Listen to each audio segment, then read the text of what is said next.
நடுவரை விலைக்கு வாங்கிய மும்பை 5 முறைக்கும் மேல் தில்லு முள்ளு செய்த அம்பையர் நிதின் மேனன். கடுப்பான ஆர்சிபி ரசிகர்கள். என்ன நடந்தது வாங்க பார்க்கலாம். மும்பை அணிக்கு எதிரான போட்டியில் கள நடுவர்கள் மற்றும் 3வது நடுவர் ஆகியோர் மும்பை அணிக்கு சாதகமாக செயல்படுவதாக ஆர்சிபி ரசிகர்கள் கொந்தளித்து வருகின்றனர். மும்பை அணிக்கு எதிரான போட்டியில் ஆர்சிபி அணி 20 ஓவர்களில் 8 விக்கெட்டுகள் இழப்பிற்கு 196 ரன்களை குவித்துள்ளது.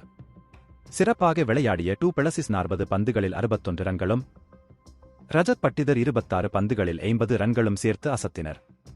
மும்பை அணி தரப்பில் நட்சத்திர வீரர் பும்ரா 4 ஓவர்களில் 21 ரன்கள் மட்டுமே விட்டுக் கொடுத்து 5 விக்கெட்டுகளை வீழ்த்தினார். இந்த போட்டியில் நடுவர்களின் செயல்பாடுகள் மும்பை அணிக்கு முழுக்க சாதகமாக இருந்தது அப்பட்டமாக தெரிந்தது. தொடக்கம் முதலே ஆர்சிபி அணிக்கு எதிராக நடுவர்கள் நிதின் மேனன், வினீத் குல்கர்னி மற்றும் வீரேந்தர் சர்மாவின் முடிவுகள் ஆரம்பத்தில் இருந்தே ஆர்சிபி ரசிகர்களிடையே விமர்சனத்தை ஏற்படுத்தியுள்ளது. ஏற்கனவே ரஜத் பட்டிதர் அடித்த பவுண்டரியை ஆகாஷ் மத்வால் தடுக்க முயன்றார். ஆனால் அவரின் உடல் பவுண்டரி லைனில் இருந்தபோது பந்து அவரது தொடையில் பட்டது.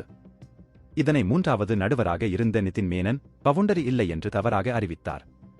தொடர்ந்து ஆகாஷ் மத்வால் வீசிய பந்து ஒயிட்டாக செல்ல அது கள நடுவரால் இல்லை என்று தெரிவிக்கப்பட்டது. அதேபோல் பும்ரா வீசிய யார்க்கர் பந்து லோம்ரோரின் கால்களில் அடித்து சென்றது. அது சரியாக லெக் ஸ்டம்ப்க்கு வெளியில் சென்றது தெரிய வந்த போது நடுவரின் தீர்ப்பு என்று அறிவிக்கப்பட்டு வெளியேற்றப்பட்டார். இதையெல்லாம் கடந்து கடைசி ஓவரில் ஆகாஷ் மத்வால் வீசிய பந்து தினேஷ் கார்த்திக்கின் நெஞ்சு பகுதிக்கு வந்தது. அதனை தடுத்த தினேஷ் கார்த்திக் நோபாலுக்கு மேல் முறையீடு செய்ய அதனை 3வது நடுவரால் சோதனை செய்யப்பட்டது. அந்த பந்தின் மேலே சென்றபோதும் பந்து கீழே சென்றதாக காட்டப்பட்டது.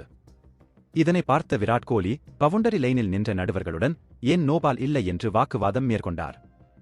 அதன்பின் 3வது நடுவர் நோபால் இல்லை என்று அறிவித்தார். இதனை வர்ணனையில் இருந்தவர்கள் நடுவர்களுக்கு இன்று மும்பை இந்தியன்ஸ் ஜெர்சியை அணிவித்து விடலாம் என்று கிண்டல் செய்தனர்.